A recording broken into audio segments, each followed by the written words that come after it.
we're excited to get back on the road here in conference play, heading up to Albany, a program that's really enjoying an awful lot of success here this year under Coach Gattuso's leadership. They were a team a year ago that came down here and gave us a very, very tight football game. And kind of from that moment on, they, I think, turned the switch on and became a more formidable team and started to gain some confidence and some momentum, which they carried into this year.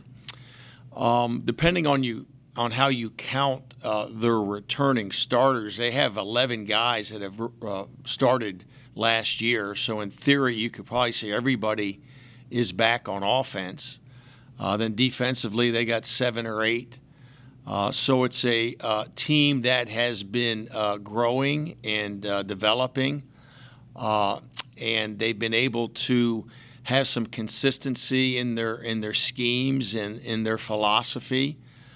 So they're continuing to get better. And right now, Greg's got a good football team, evidenced in their record and evidenced in their style of play. So we're going to have to play really well on Saturday to feel like we're going to be able to earn a victory on the road.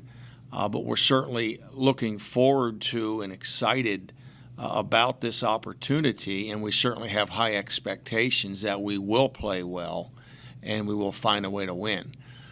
So at this time, I'll take any questions here from the media. Coach, James is back there, and I was wondering why Richmond holds on to the fullback when so many other programs have completely divested themselves of that position. Yeah, well, there are a handful that really do try to remain two-back formations and personnel. I think it's a philosophical choice to make. Tight ends and fullbacks, I think, have always been very valuable members of your football program. They offer toughness. They offer the ability to play a certain style of play. And then in all reality, they also offer a lot of value in special teams. When you look at some of the NFL rosters and you look at what the fullbacks and the tight ends do on those rosters, those guys are extremely valuable in the kicking game in all phases. So I think those are some of the reasons. And for me, I just don't know if I'd really feel comfortable in an offensive style or a philosophy that did not utilize the fullback position.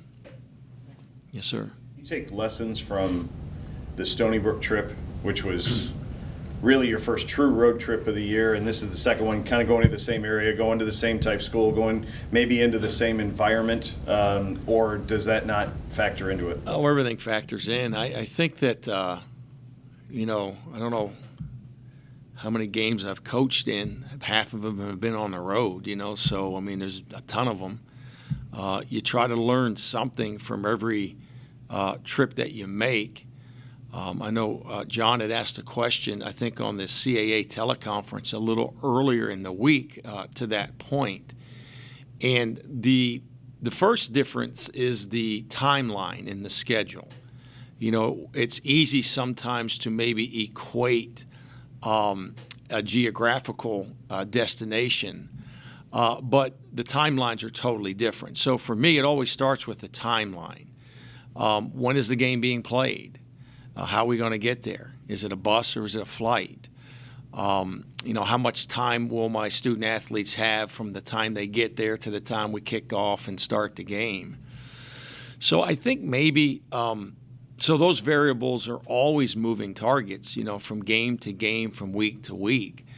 We've won games where we have shown up to the hotel and never go to the stadium and then just show up the next day for the game and play. We've been other trips where we've gone to the stadium to do a walkthrough and get a feel for the climate and the facilities. And So those decisions are always offered a lot of attention. I do believe in routine for the student athlete. I like the student athlete to have a routine, especially on game day. You know, the other thing is, how far is the hotel to the stadium? Is it a 10-minute bus ride, a 20, a 45? Is it we're going to have weather?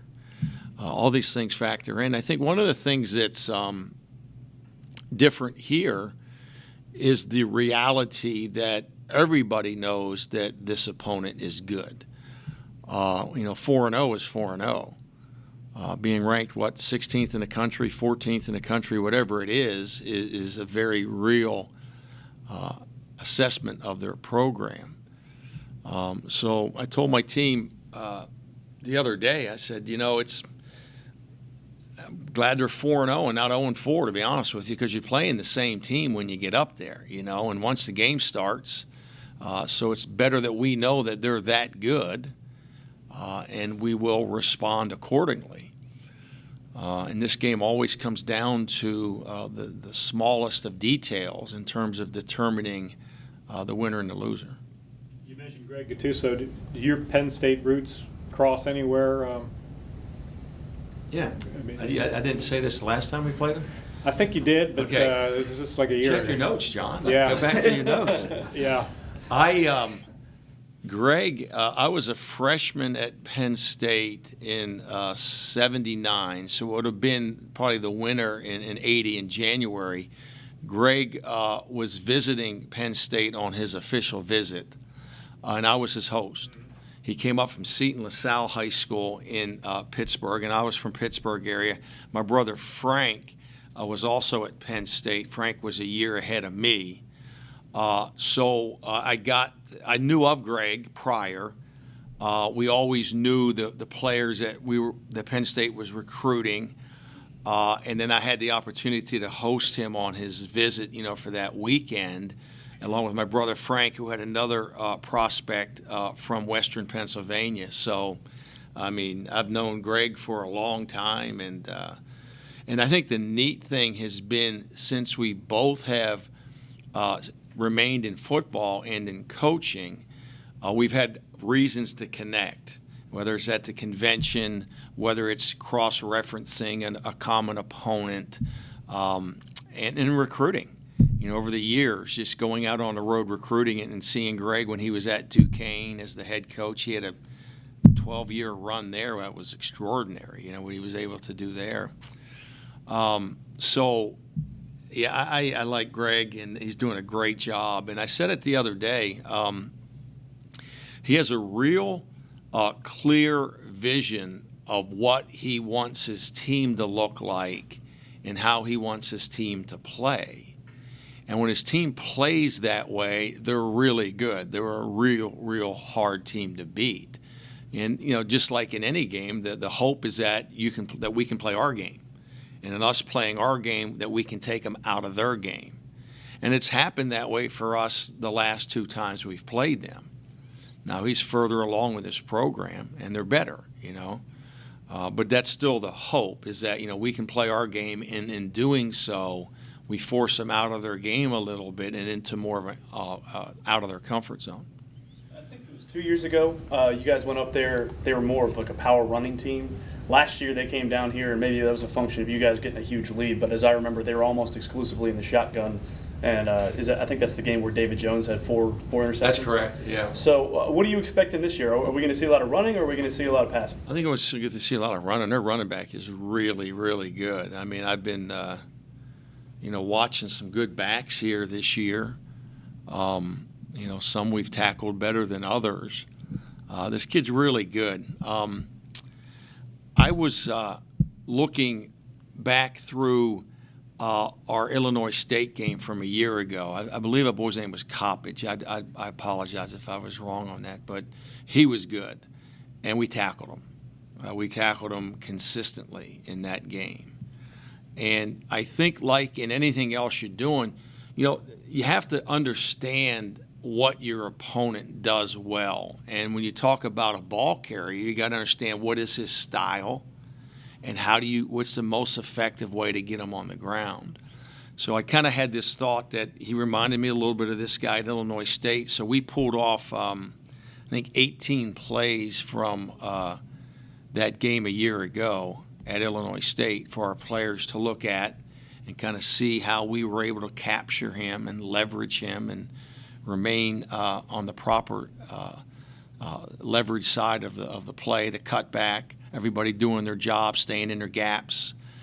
And sometimes with backs like this, it happened a little bit last week, you try to hit them so hard you don't tackle them. And you got to wrap and you got to run your feet. Last week we didn't wrap, we didn't run our feet. And he's a good back too. Last week Victor was a really good back. So they're going to run the ball, and they're going to give him a lot of touches. And then they have some speed on the perimeter. They try to get us off balance a little bit going east and west and north and south, and then they'll try to take some shots in behind us.